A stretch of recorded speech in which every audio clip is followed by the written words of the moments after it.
একেবারে পাথরের মতো দাঁড়ায় রইছে। ওই যে বলছি না, উনি হইলো সিমেন্ট। উনার সাথে যখন পানি মিলাইবেন, তারপরে যখন একটু বাতাস দিবেন, হাওয়া দিবেন, সময় দিবেন, পাথর হয়ে যাবে। উনি এখন পাথর হয়ে গেছে, শক্ত হয়ে গেছে, বুঝছেন?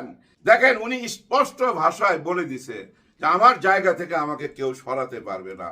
আমি এই দেশের জনগণের সাথে ওয়াদা করছি, আমি রক্তের সাথে বেইমানি করতে পারবো না। আমাকে তিনটা কাজ করতেই হবে, বিচার করতে হবে স্বৈরা শাসকের।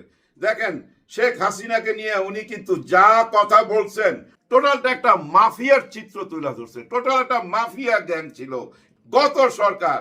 দেখেন, আয়না ঘরের ভিতরেও কিন্তু সুড়ঙ্গ আছে, সুড়ঙ্গের ভিতরে সুড়ঙ্গ, 3 ফিট বাই 3 ফিট ঘরের মধ্যে মানুষকে আটকায় রাখছে।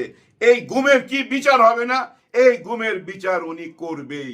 শেখ হাসিনার বিচার শুরু হয়ে গেছে। তারপরে সংস্কার। সংস্কার বলতে কি? আগামী ভবিষ্যতে এই দেশটা কিভাবে চলবে তার রূপরেখা, এটাই হলো সংস্কার। তারপরে নির্বাচন, তবে জাতীয় নির্বাচন না স্থানীয় নির্বাচন, এই নিয়ে উনি কোনো কথা বলে নাই। আমার যদ্দূর মনে হয় এটা নিয়ে নির্বাচন কমিশনার কথা বলবে।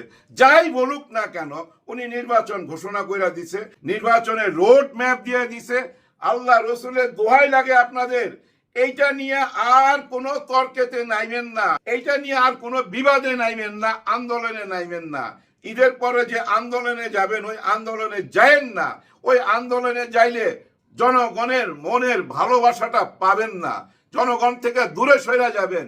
জনগণ ওনার সঙ্গে আছে বলেই কিন্তু ওনার কথা থেকে বুঝেন নাই, আজকের ভাষণে ওনাকে দেখেন নাই কতটা শক্ত, কতটা মনোবল ওনার আগের চেয়ে, বুঝছেন? 100 গুণ বেশি মনোবল ওনার, কি শক্তভাবে কথাগুলো বইলা যাচ্ছিল।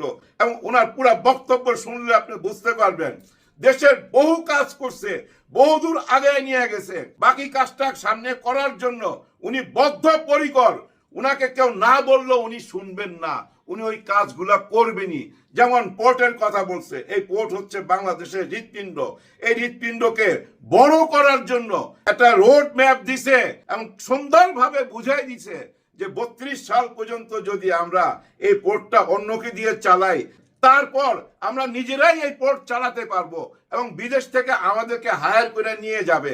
আর এই পোর্ট কাকে দিচ্ছে আপনারা দেখেন, উনার নিজের মুখে বলছে আমাদের এই পোর্ট যারা চালাবে তারা সারা পৃথিবীরই পোর্ট চালায়, কানাডার মতো দেশের পোর্ট চালায়, আরব আমিরাতের পোর্ট চালায়। ওনাদের সম্বন্ধে যদি জানতে চান, ভাই গুগলে সার্চ করে তো যাই না নেন না, মিথ্যা প্রোপাগান্ডা ছড়াইতে না করছে। এই কথাগুলো কাদের বলছে বুঝছেন তো? এই যে আমাদের দেশে কিছু বুদ্ধিজীবী আছে না, ওই যে